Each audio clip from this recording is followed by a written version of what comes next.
امام شافعی، اب دیکھیں نا، خود امام شافعی فاتحہ کا قائل ہے، اس کے نزدیک تو سری جہری ہر نماز میں مقتدی کو فاتحہ پڑھنی ہے۔ اچھا، امام صاحب جو تھے، امام شافعی اللہ نے قبر پہ کرون رحمتیں فرمائے، تم تو سن سکتے ہو، باتیں کر سکتے ہو، وہ نہیں کر سکتے جو اللہ نے ان کو دیا تھا۔ رمضان المبارک میں ہر رات امام شافعی ایک قرآن کا ختم کرتے تھے۔ تم تو اگر امام صاحب ذرا لمبی قرات کر لیں تو تمہاری ٹانگیں جواب دے جاتی ہیں۔ کہتے ہیں دوسری مسجد دیکھو جی، یہاں تو امام صاحب کو بریک لگے ہوئے ہیں، وہاں چلو جہاں ایک سپارہ بھی پڑھا جائے اور آدھے گھنٹے میں 20 رکعتیں بھی ہو جائیں۔ اور ہمارے پاس بھی ماشاءاللہ حافظ بڑے ہیں، بس تعلمون یعلمون تعلمون یعلمون کا پتہ لگتا ہے، اور کوئی پتہ لگتا ہے کیا پڑھ رہے ہیں۔ بہرحال تو امام شافعی تو بڑے سخت تھے نا اس مسئلے میں، ان کے نزدیک سری جہری حال میں تو آپ نماز نہیں پڑھاتے تھے۔ جب نماز کا کوئی وقت سفر میں بھی ہو جاتا، کسی شاگرد کو کہتے بھی تم پڑھاؤ۔ آپ بغداد میں تشریف لائے، میں بھی الحمدللہ بغداد میں گیا ہوں، اور میں نے بھی وہ امام حنیفہ رحمۃ اللہ علیہ مدرسہ دیکھا ہے، اور میں نے آپ کی قبر بھی دیکھی ہے، اور میں نے حضرت عبدالقادر جیلانی رحمۃ اللہ علیہ کی قبر بھی دیکھی ہے۔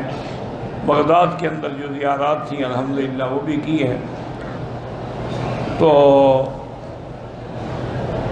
وہاں جب گئے تو اس مسجد میں جو قبر کے ساتھ مدرسہ اور مسجد امام صاحب کی، وہاں نماز کا وقت ہوا تو جلدی سے امام شافعی مصلی پہ کھڑے ہو گئے۔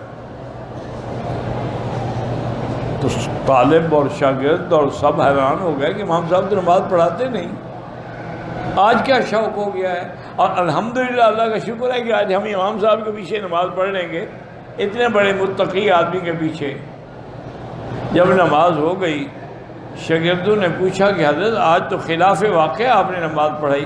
فرمایا استحییت من صاحب ھذا القبر، اس قبر والے سے مجھے حیا آیا کہ اس کے نزدیک مقتدی پہ فاتحہ نہیں ہے، اور میں اگر مقتدی بن کے فاتحہ پڑھتا تو اس کے قول کی مخالفت کرتا نا، اس لیے میں امام بن گیا۔ امام کی فاتحہ میں کسی کا جھگڑا نہیں ہے، امام نے فاتحہ پڑھنی۔